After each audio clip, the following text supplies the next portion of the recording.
Hey guys, this is Jeremy Net out here at Permanent Anchors. I'm sitting in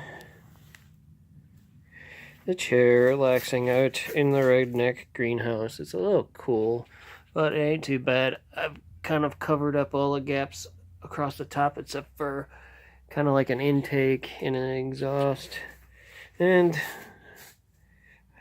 got some avocado seeds out here sprouting, waiting on them to throw in potted plants and such. So and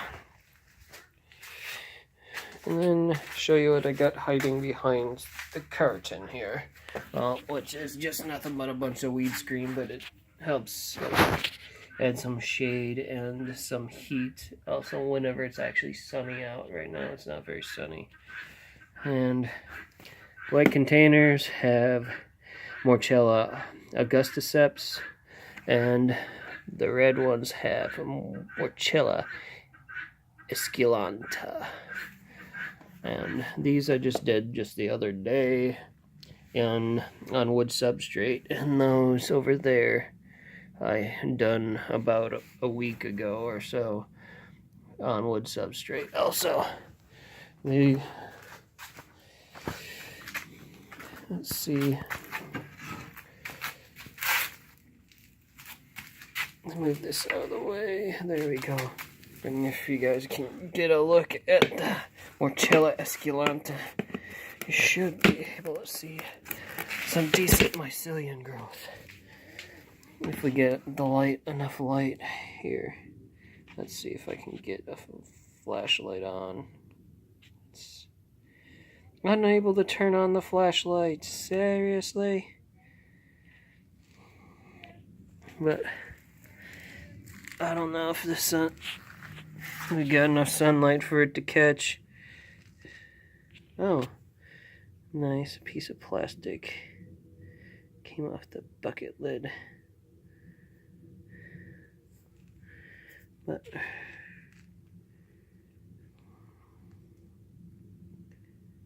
I don't know if it focuses enough. Let's see, turn on the autofocus. There we go. You can see a little bit of mycelium growth and some spots. There we go.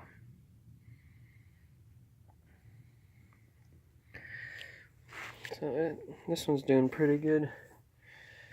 Flip the lid on this one, and then these I didn't drill as many holes through it. I need probably take the lids off and take them back in the shop and punch as many holes through them as I can on top, just to make sure I have enough out spaces for any mushrooms to come out. Let's see.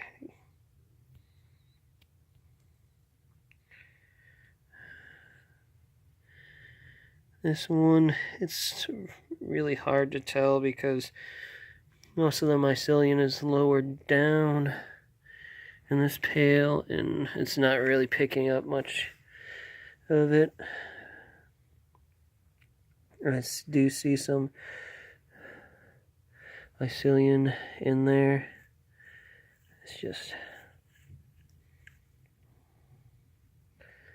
there we go, some mycelium growth in there. But the lighting is not as good on the camera as it is just standing here visually. And this, I need to add a little more moisture to. Don't want it too wet, damp, but I want to make sure it's wet enough.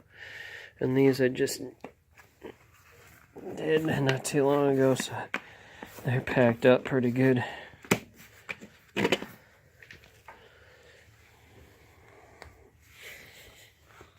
But if you could smell it, it kind of smells like kind of like a fermenty, yeasty red kind of smell.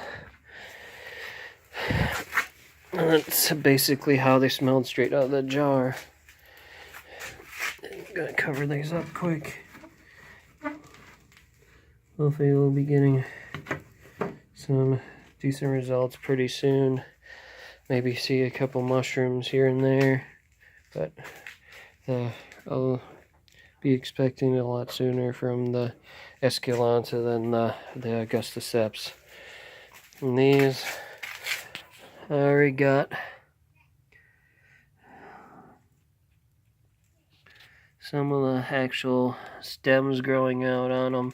They haven't really dropped a whole lot of root. I do not know why.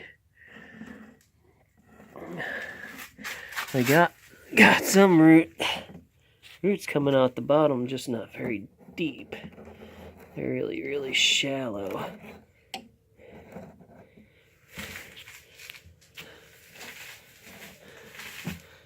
But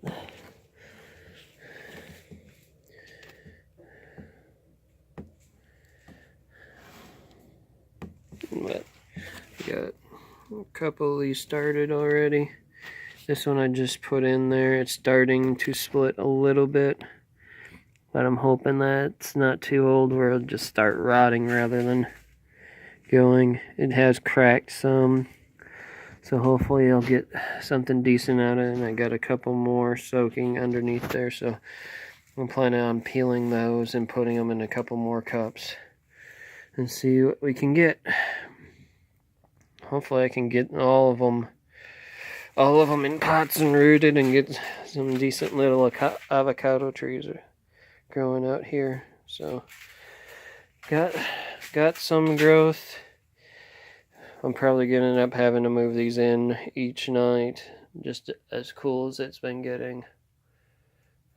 But I had to move in the basil I had out here. The basil got too cool for it. It started to wilt some, so I put it back inside, but moved these guys out here to get some extra heat and light. So I'm planning on moving these back in pretty soon, because it's kind of gotten dreary. It was a lot brighter this morning, so I'm gonna quit right there.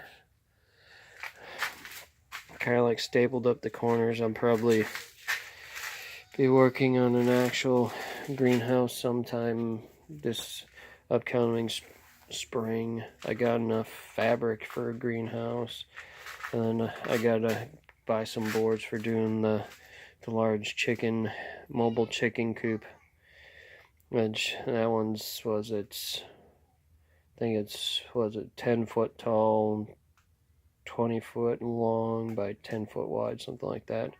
And I'm planning on moving that each day with my larger pack, and then using my smaller poultry netting fence that I got right now, and switching my regulars, which I got out there right now, from the 82 foot fence over to the 164 foot fence. Just because it seems like they're a little cramped in there, but once I get that larger mobile coop built and put together and ready for my larger quantity of like meat birds, then I can get my regulars, my egg layers, and more comfortable, at least what I think would be comfortable for them, and then kind of go from there. So I'm going to sign off here before I end up boring any of you guys. So this is Jay signing off later.